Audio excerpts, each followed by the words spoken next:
Ronda da Cidade. Oferecimento. Luiz Tintas, onde a qualidade pinta. O mundo passa por grandes transformações. É preciso evoluir sempre. Nós da Luiz Tintas acompanhamos essas mudanças e evoluímos para fortalecer o nosso elo com você, atendendo também nossos clientes com ferramentas e EPIs. Modernizamos a nossa marca e trouxemos para ela o que temos de melhor: a alegria e vibração das cores. Transformamos o que você sonha em realidade, encanto e bem-estar. Luiz Tintas. Tintas, ferramentas e EPIs.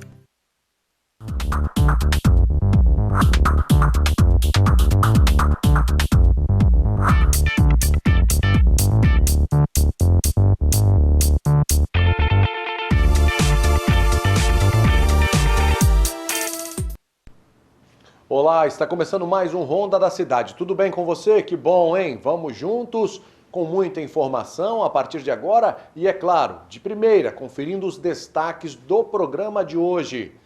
Deputado estadual Luiz Durão fala em sessão da Assembleia que é preciso unir forças para combater a violência. E ainda, hein? Vamos falar também mais informações. Agora é oficial. Mudanças impostas pelo governo alteram as partes administrativas do 12º Batalhão de Polícia Militar. Então ele só atenderá, o 12º Batalhão, atenderá apenas ao município de Linhares. E ainda, na região da Grande Vitória, criança de 5 e 6 anos morrem carbonizadas dentro de casa no município da Serra.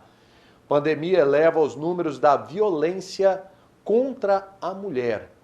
E ainda as notícias que são destaques em São Mateus com o nosso amigo e correspondente João Batista. Exame toxicológico volta a ser exigido para motoristas das categorias C, D e E.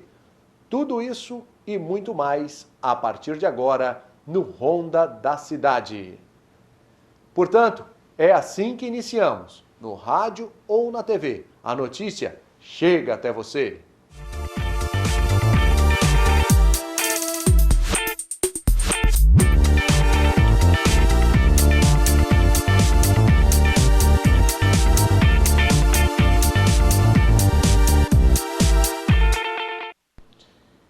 Muito bem, te convido a participar também pelo WhatsApp, sugestões de pauta 996224547, 996224547, salva aí no seu aparelho celular esse número, tá na sua tela também, tá legal? Gente, ontem o deputado estadual Luiz Durão discursou em sessão na Assembleia Legislativa e ele falou que é preciso unir forças para combater a violência que se instalou na região conhecida como o Beco da Junal, aqui em Linhares. Vamos conferir. Os moradores do bairro Aviso, em Linhares, vivem amedrontados com a violência que acontece diariamente no final da Avenida Rui Barbosa, região que ficou conhecida como Beco na área como Beco da Junal.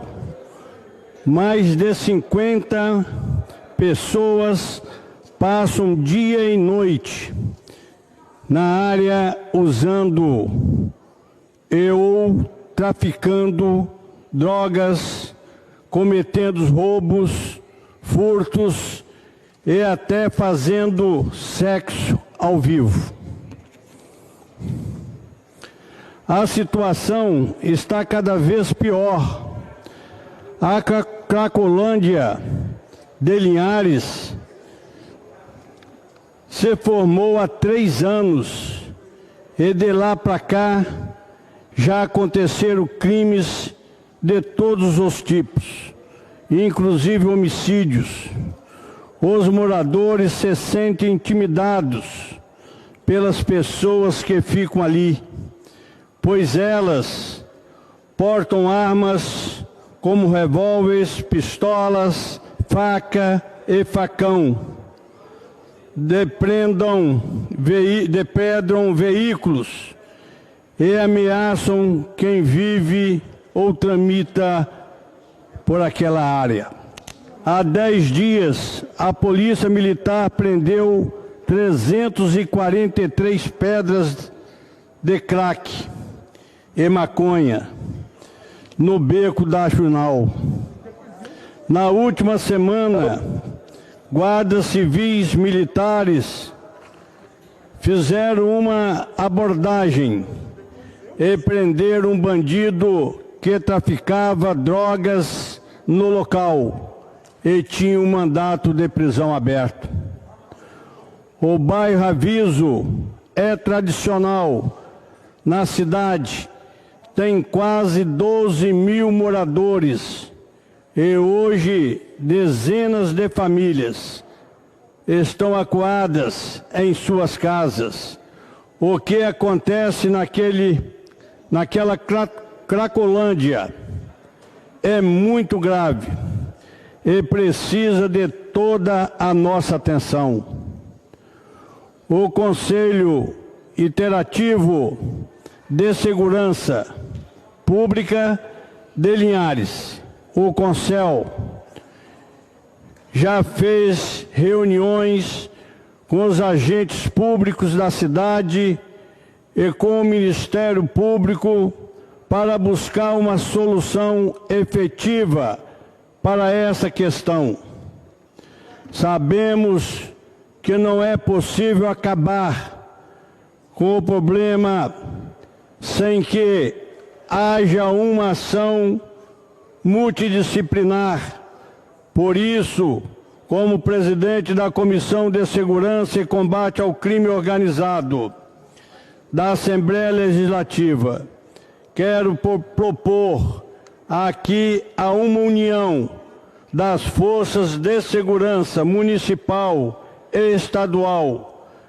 A população pede socorro e é nosso dever, enquanto representantes do povo, dar uma resposta definitiva para essa questão. Pois é, realmente é preciso unir forças, como ele disse na fala dele na Assembleia Legislativa, e estabelecer políticas para reduzir a criminalidade nesta região, tá certo? Sequência do nosso Ronda, muita informação. Sem perder tempo, 46 quilos de haxixe foram apreendidos em João Neiva. E ainda, 12º Batalhão, a Polícia Militar de Linhares, o 12º Batalhão de Linhares, atenderá somente ao município de Linhares. Vão ocorrer mudanças. Essas e outras notícias você confere agora no nosso Giro de Notícias da nossa região. Na tarde desta segunda-feira, agentes da Polícia Rodoviária Federal apreenderam 46 quilos de haxixe. A apreensão ocorreu durante a abordagem a um veículo de passeio no quilômetro 200 da BR-101, em João Neiva. Ao vistoriar o veículo, os policiais encontraram a droga escondida entre os compartimentos do carro. O veículo era um Honda Fit e tinha 5 ocupantes. Estima-se um prejuízo de aproximadamente R$ 552 mil ao crime organizado. A ocorrência foi encaminhada para a Delegacia de Polícia Civil de Aracruz. As medidas anunciadas pelo governo do estado na área de segurança pública no Espírito Santo vão alterar a parte administrativa do 12º Batalhão, que antes englobava os municípios de Linhares, Sooretama e Rio Bananal. A criação de novas companhias, como a 18ª, sediada no município de Jaguaré, agora abrangerá também Rio Bananal e Sooretama. Com isso, o 12º Batalhão atenderá somente Linhares. Muito bem, você conferiu as informações aí com a Luana Santos, no nosso giro, tudo, detalhe por detalhe, tintim por tintim, para você ficar muito bem informado.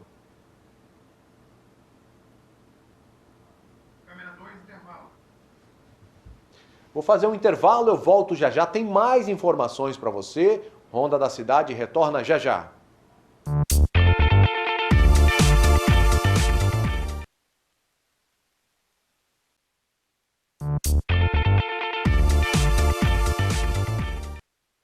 Já estamos de volta e agora eu tenho um recado bacana para você. Vou falar da Rede Descontão, subida para o mercado municipal, qualidade, atendimento e uma grande variedade de produtos. Gente, tem máscara descartável, caixa com 50 unidades a R$ 25.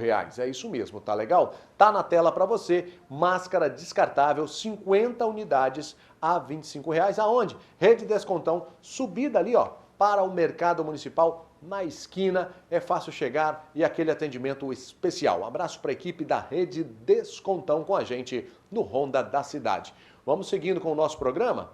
Tem mais informações chegando, o programa não para, muita informação e, é claro, você sempre muito bem informado. O WhatsApp está aí na tela também no 996224547. Dom pulo até São Mateus. Informações de lá com João Batista. João Batista, é com você. O exame toxicológico voltou a ser exigência para os motoristas das categorias C, D e E. Preciso ter essa observação. Esta semana, nós conversamos com o chefe da Delegacia da Polícia Rodoviária Federal, que deu mais detalhes sobre a fiscalização. O exame toxicológico, é importante que se diga, ele é obrigatório para todo condutor que dirige veículo que exige categoria C, D ou E, ou seja, os veículos de maior porte, seja para o transporte de passageiros coletivo, né? Seja para os veículos articulados ou aqueles que transportam mais de 3.500 quilos de carga. Esses condutores, segundo uma mudança que entrou em vigor agora em abril de 2021, são obrigados a realizar esse teste toxicológico de forma periódica, de 2 anos e meio em 2 anos e meio. Esse prazo para a realização do exame não está diretamente atrelado ao vencimento da CNH. Nós sabemos que houve uma mudança também nesse sentido e, a depender da idade do condutor, o prazo para a renovação da CNH é diferente. Retomando, o exame toxicológico ele se vale para que condutores que eventualmente fizeram uso de substâncias entorpecentes não dirijam colocando em risco a segurança viária. De acordo com o chefe da Delegacia da Polícia Rodoviária Federal, muitos motoristas que deixaram de conduzir veículos de grande porte ainda têm dúvida se precisam ou não fazer o exame. Muitos condutores no passado dirigiam caminhões escolares e hoje em dia não dirigem mais.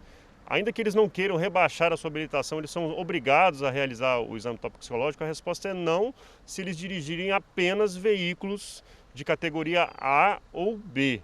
O exame só é exigido para qualquer motorista, independentemente de ele ser profissional ou não, de exercer atividade remunerada ou não, quando ele está dirigindo veículos de categoria que exigem categoria C, D e E. O excesso de cargas é um outro problema encontrado durante as fiscalizações. O desrespeito tem vários pontos negativos que contribuem para a ocorrência de acidentes. O excesso de peso basicamente tem 3 consequências danosas.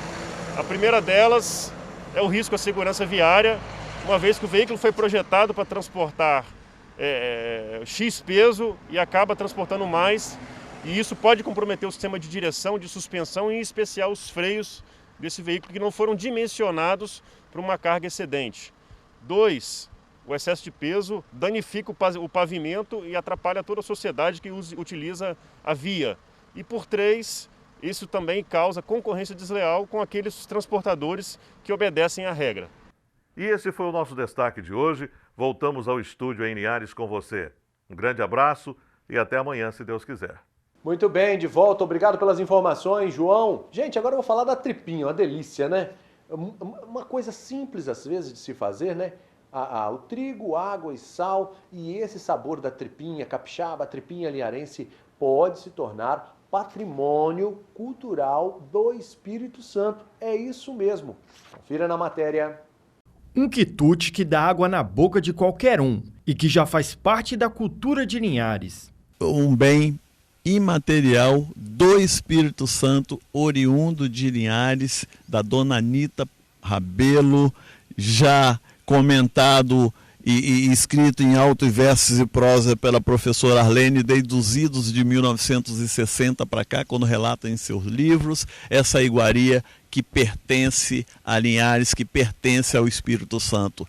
Além de ser deliciosa, pode ser uma fonte de renda, por ser de fácil comercialização. Tem uma facilidade da sua produção, ela se tornou, em casas de festa, bares e similares, como um produto de renda, mais rápida para as famílias linharenses. E se hoje podemos sentir esse sabor natural de Linhares, temos que agradecer a Anita Paiva Rabelo, uma cozinheira que entrou para a história do município. A tripinha foi um acaso, né? Ela estava em uma dessas festas de casamento, preparando todos os salgadinhos, e a noiva, Líndia Nalva, ela resolveu convidar as amigas para ajudar a fazer os salgadinhos. E essas colegas chegaram com muita fome, segundo a professora Arlene, que era uma dessas alunas, eles chegaram e começaram a comer o recheio. E elas estavam com tanta fome que o recheio, muita parte do recheio foi, e sobrou muita massa dos pasteizinhos. E a dona da festa, a mãe da Líndia Nalva, chegou e falou: mas, dona Anita, o que aconteceu? O recheio não deu, e o que você vai fazer com esse monte de massa? E mamãe era muito cômica e muito criativa, falou: não se preocupe, eu vou fazer um salgadinho que é a última moda em Paris. E ela pegou a tripinha, abriu a massa, colocou queijo parmesão e dobrou novamente, passou, cortou como se fosse macarrão e fritou. Foi o sucesso da festa. E embora seja muito gostosa, os ingredientes não são difíceis de encontrar. Nós viemos aprender a receita com a Dona Penha, que já fabrica a tripinha há mais de uma década. Os ingredientes necessários é trigo, água, sal e só isso, e amor, carinho, deixar a massa descansar. Depois de passar pelos rolos, a massa fica nessa espessura. Mas antes de cortar, a Penha nos dá uma dica. O meu segredinho maior para mim trabalhar com mais praticidade é deixar a massa, depois despichada, pegar um pouco de ar para poder ela dar uma secadinha. Não completamente, mas que ela não grude quando você toca ela, que ela não fica pegando uma na outra. O próximo passo agora é o da fritura, que é feito em pequenas porções e o óleo tem que estar bem quente. Depois disso, é só servir. Na Itália, quando eu morei lá, foi amada por todos. A quem provou de lá da minha receita, ficaram satisfeitos e com muito elogio. E para a gente, né, é um orgulho saber que já tive a oportunidade de fazer provar do outro lado, né? Na Itália, a tripinha famosa de Linhares. E depois de todo esse processo, chegou o melhor momento da matéria, o momento que eu vou poder degustar esse verdadeiro patrimônio histórico de Linhares.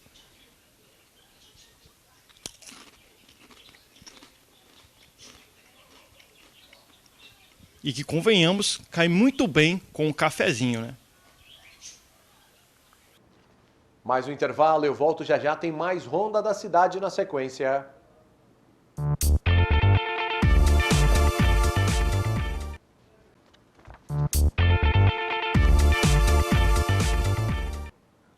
Já estamos de volta com o nosso Ronda da Cidade. Um abraço para o Mário Jorge Chaminé, tá ligado? Paulinho Fiorotti também está sempre sintonizando através do 996224547.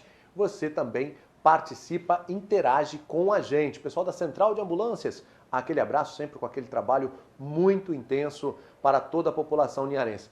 Gente, vem aí a premiação do 5º concurso de qualidade do cacau. Esse concurso bacana já virou tradição, premiando produtores de Linhares e também de outros municípios capixabas. Confira. O concurso de qualidade da amêndoa de cacau de Linhares está chegando à sua fase final. E mesmo com a pandemia, os produtores não desanimaram e foram muitos os inscritos. Em 2021, 50 amostras inscritas, né, tanto de Linhares como de outros municípios, dando continuidade e amostras com qualidade. Então isso é importante porque valoriza, reconhece quem está fazendo qualidade, quem está produzindo com mais qualidade e também incentiva para que todos possam buscar com o objetivo de produzir uma amêndoa com mais qualidade e agregar valor na sua produção. Nesta quinta-feira, serão conhecidos os vencedores, que irão receber premiações em dinheiro em 2 categorias. Uma dedicada apenas para produtores de Linhares e outra para os demais municípios do estado. Isso, após as inscrições e as 50 amostras que foram encaminhadas para o Centro de Inovação do Cacau, em Ilhéus, uma equipe de especialistas profissionais realizaram a primeira etapa de avaliação, foi a etapa da avaliação física das amêndoas, além de outros testes. Agora, essas finalistas vão ter Foram processadas essas amêndoas, transformadas em chocolate, e vai ter avaliação sensorial, a prova de degustação, que os especialistas vão avaliar vários quesitos em relação a essa análise sensorial do chocolate e, consequentemente, das amêndoas, para que na quinta-feira a gente possa conhecer desses finalistas quem são os grandes vencedores. E toda essa busca por qualidade vem gerando resultados. Os investidores já estão voltando as suas atenções para Linhares. Então a gente sabe que o mercado, o consumidor, né, os compradores têm buscado qualidade, têm pagado a mais por isso em várias oportunidades. Então é importante que, além do prêmio em dinheiro, isso é apenas uma coisa simbólica, mas muito mais o reconhecimento e a possibilidade que esses produtores têm de entrar em novos mercados que podem pagar mais pelas suas amêndoas. Então eles projetam o trabalho deles para o mercado comprador. Muito bem, esse concurso é maravilhoso e vem aí valorizando os produtores de cacau, não só de Linhares, também de todo o Espírito Santo. Agora, gente, no setor de polícia ainda, seguimos para a Grande Vitória, mais precisamente o município da Serra. Um incêndio acabou matando 2 crianças, 2 irmãos, um de 5 e um de 6 anos, morreram carbonizados no município de Serra. Confira na reportagem da nossa equipe. A semana começou mais triste com tragédia para uma família do bairro das Laranjeiras, na Serra. 2 irmãos, Ícaros Torche, de 6 anos, e Israel, de 5 anos, morreram em um incêndio na manhã desta segunda-feira, depois que um cômodo da casa onde viviam pegou fogo. Abalada, a tia das crianças, Michele Storti, que mora perto do local, ainda estava sem acreditar. Quando meu irmão me ligou e falou, quer dizer, ele falou que tinha acontecido, que a casa tinha pegado fogo, mas não falou a gravidade, né? Aí depois que minha outra irmã pegou e veio, chegou e falou que como que a situação estava, né? Aí eu chegamos, não tinha mais o que fazer, né? Mas é só Deus, né? Felizmente agora, pedi a Deus para fortalecer o coração da família. O incêndio aconteceu antes das 6 horas da manhã em um imóvel simples de alvenaria. Na casa estavam a avó das crianças, de 62 anos, e a irmã, uma adolescente de 14 anos. Segundo Michele, elas conseguiram sair ilesas do local, mas a sua mãe teve queimaduras leves e está em estado de choque, já que era muito ligada aos meninos. Minha mãe está aí dentro, né, dopada de remédio, porque ela toma remédio, minha mãe teve AVC, toma remédio, e minha mãe não largava essas crianças por nada, mas que a gente já quis tirar a minha mãe daqui, levar para morar perto da gente, minha mãe não falou não. Segundo o Corpo de Bombeiros, o incêndio aconteceu somente em um cômodo da casa, justamente o quarto em que estavam as crianças. As vítimas, de apenas 5 e 6 anos, não conseguiram fugir a tempo, já que estavam dormindo quando o fogo começou. Israel e Ícaro foram encontrados carbonizados, deitados na mesma cama. Nossas equipes foram acionadas por volta das 6h50 da manhã, tanto o nosso caminhão de combate a incêndio quanto o nosso resgate. Então chegaram aqui, já 2 vítimas já haviam saído, que era a senhora, a avó das crianças, e uma adolescente, irmã das crianças, de 14 anos, já estavam fora da residência, tinham algumas queimaduras no rosto e na face, a adolescente. A equipe fez o combate a incêndio, a equipe do caminhão fez o combate a incêndio, já realizando a busca, porque já tinha as informações de possíveis vítimas, de possíveis crianças ali como vítimas, e no momento do combate foram encontradas essas crianças ali próximo à cama, não dá para saber, né, porque o quarto foi totalmente tomado pelas chamas, então ali próximo ali a estrutura parecida ali com uma cama, elas estavam deitadas, uma de frente para a outra, totalmente carbonizadas. De acordo com a tenente Andresa Silva, do Corpo de Bombeiros Militar do Espírito Santo, ainda não se sabe o que causou o incêndio. Mas no quarto em que estavam os irmãos, foi identificada uma ligação irregular de energia. Agora, só a perícia vai apontar a causa do incêndio. No local, agora nesse momento, está sendo realizada a perícia da Polícia Civil e do Corpo de Bombeiros, laudo pericial 20 dias, podendo ser prorrogado por mais 20. A equipe que realizou o combate percebeu a presença de instalações elétricas provisórias, mas não tem como a gente afirmar que pode ser essa causa. Os vizinhos e parentes informaram ainda que as crianças e adolescentes estavam sob os cuidados da avó, pois a mãe não era presente na casa. A jovem de 14 anos chegou a contar que tentou salvar os irmãos, mas o teto do quarto onde eles estavam caiu com as chamas, impedindo assim o socorro. O incêndio ele ficou totalmente confinado apenas no quarto onde estavam as crianças. Então a equipe realizou o combate e só temos danos ali no quarto. O telhado também cedeu, então a equipe, quando encontrou essas crianças, já encontrou ali os telhados sobre ali aquela criança também, as duas crianças. A Miriam que está em estado de choque, que ela tentou, assim que foi quando eu cheguei, né, que falaram que ela tentou tirar as crianças, e minha mãe também tentou tirar e não conseguiu. E agora, segundo a tia das crianças, o que fica é a saudade e as lembranças, já que os meninos eram alegres, inteligentes e muito queridos pela família. Criança normal que brinca, né? O Ícaro, o Israel. O Israel era o mais inteligente, né? Que é o menorzinho. A gente falava que ele era mais assim, que aquele ali teria um futuro, porque ele é bem inteligente, ele que ajudava muito a minha mãe, né? A minha irmã, a Dina, ela esteve aqui ontem, né? Aí eles pediram, aí deram, ela até falou assim, depois que eu despedi dos meus sobrinhos, e hoje ela ia vir cortar o cabelo deles, né? Depois que saísse do serviço. Aí essa tragédia. Vou fazer mais um intervalinho, eu prometo, é curtinho. Eu volto já já com a parte final do Ronda da Cidade.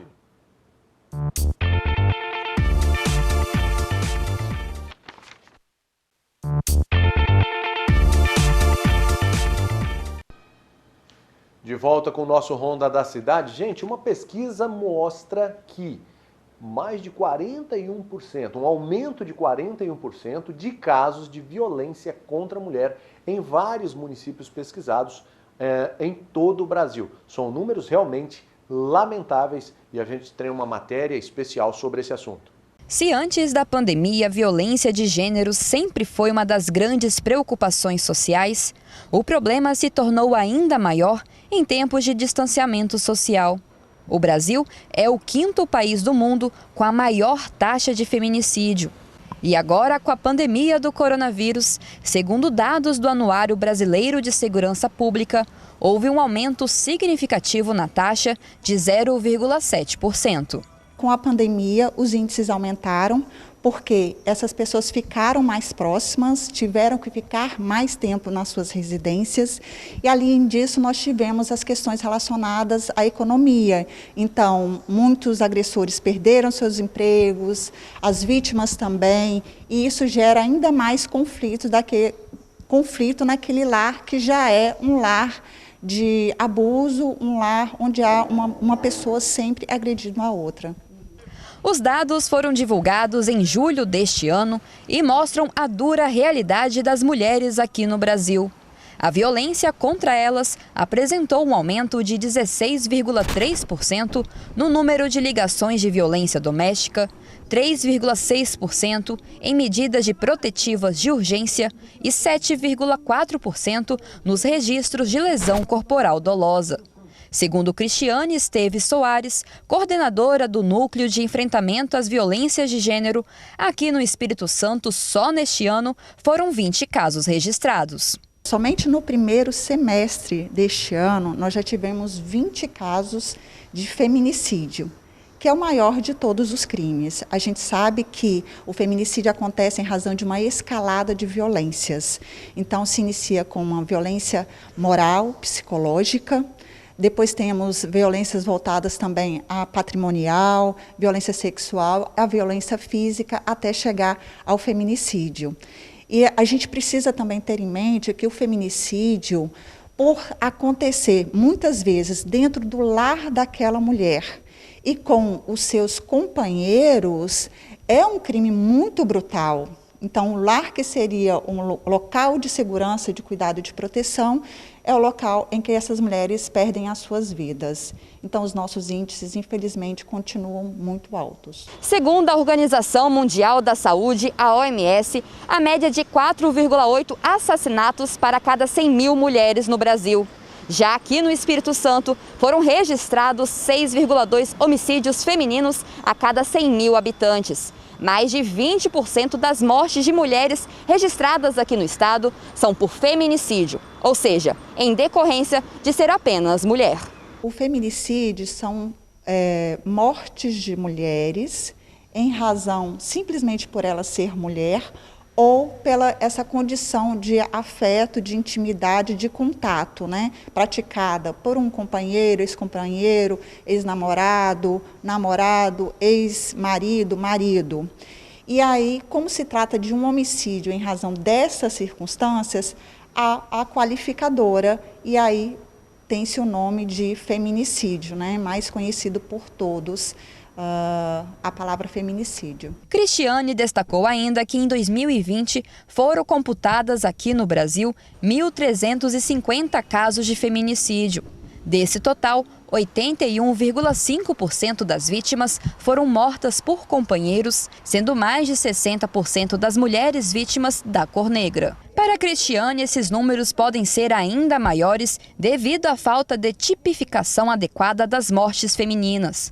Por isso, é necessário que se tenha uma conscientização da sociedade e que haja mais investimentos em políticas públicas. Os índices são altos, são alarmantes e é necessário que a gente trabalhe cada vez mais em políticas públicas de prevenção a essa violência e não somente políticas voltadas à repressão ao agressor. Segundo a coordenadora do Núcleo de Enfrentamento às Violências de Gênero, é possível ter um recomeço. É possível mudar o cenário, claro, através de políticas públicas e orçamento voltado a essas políticas públicas. Tá, então você conferiu na reportagem e a gente segue agora falando de Covid-19. O Estado do Espírito Santo começa a vacinar os jovens aí com 18 anos acima. A vacinação vem ocorrendo de uma forma intensa nos municípios do Espírito Santo e mais uma reportagem você confere agora sobre a vacinação. Foi anunciada pela Secretaria de Saúde nesta segunda-feira a vacinação de toda a população acima de 18 anos no Espírito Santo. No próximo sábado, o estado vai promover um grande dia D voltado a esse público. Todos os municípios poderão vacinar a população adulta. Nós decidimos, então, ampliar a toda a população acima de 18 anos a faixa etária para avançar no início do esquema vacinal com a D1. Nós devemos ter nos próximos sábados um grande dia de mobilização capixaba contra a pandemia, contra a Covid-19, para poder em todos os municípios bater um grande recorde de aplicação diária das vacinas contra a Covid. Até quinta-feira serão divulgados todos os detalhes desse mutirão. Temos a expectativa de poder anunciar já até quarta-feira à noite, no máximo quinta-feira, o total de vagas que serão disponibilizadas para agendamento neste próximo sábado, que data na qual nós consideramos um dia de grande mobilização, que poderá ser um marco em todas as campanhas de imunização já desenvolvidas no estado do Espírito Santo. Nésio reforçou que o cidadão pode se vacinar em qualquer município capixaba. Lembrando que a vacinação, ela não restringe a que você se vacine no seu município. Nós poderemos ter a contribuição de diversos municípios, especialmente na Grande Vitória, que já avançaram em grande parte na imunização dos seus cidadãos para apoiar a vacinação de macro-regiões.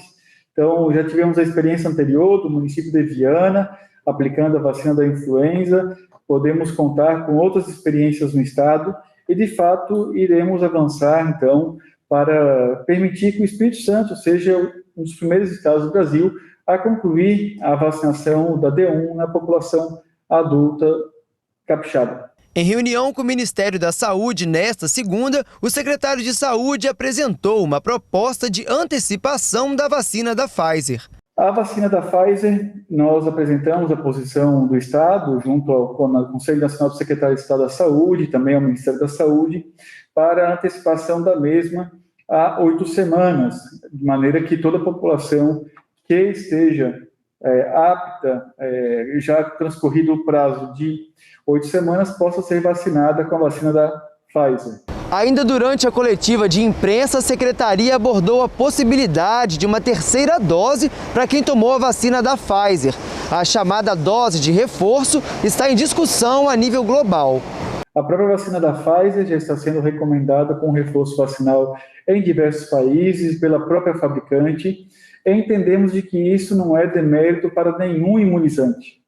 Nós estamos avaliando no Brasil, junto ao PNI, ao Ministério da Saúde, ao CONAS, ao CONASEMES, aos comitês técnicos, a necessidade de aplicação de uma terceira dose da vacina, especialmente na população idosa e imunossuprimida, que foi alcançada com as 2 doses deste imunizante, principalmente no início da campanha de vacinação, que ocorreu nos meses de janeiro, fevereiro e março, de modo que uma terceira dose, utilizando a vacina da Pfizer, está sendo avaliada e o Estado já apresentou sua posição favorável à adoção da mesma.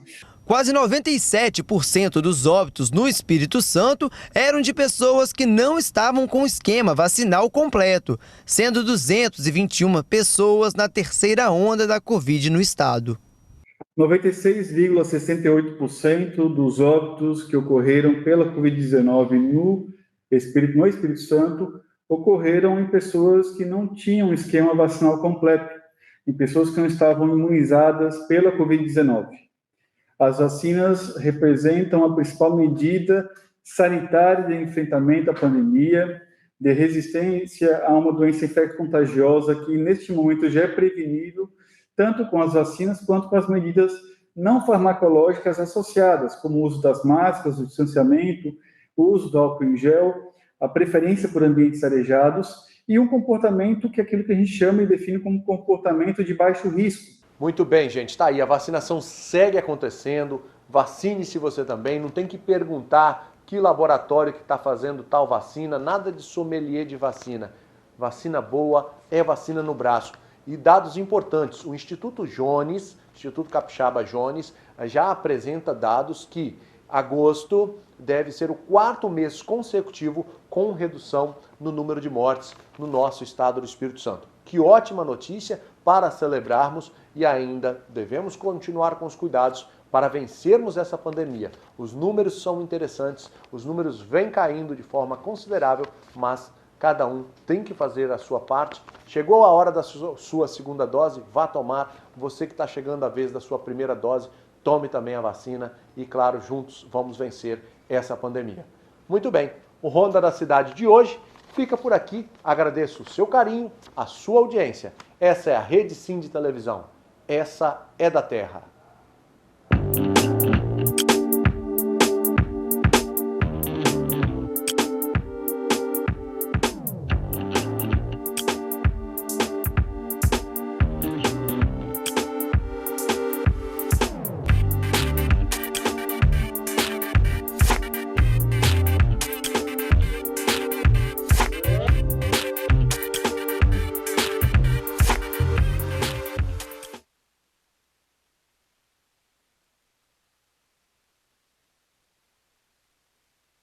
Ronda da Cidade. Oferecimento. Luiz Tintas, onde a qualidade pinta. O mundo passa por grandes transformações. É preciso evoluir sempre. Nós da Luiz Tintas acompanhamos essas mudanças e evoluímos para fortalecer o nosso elo com você. Atendendo também nossos clientes com ferramentas e EPIs. Modernizamos a nossa marca e trouxemos para ela o que temos de melhor. A alegria e vibração das cores. Transformamos o que você sonha em realidade, encanto e bem-estar. Luiz Tintas. Tintas, ferramentas e EPIs.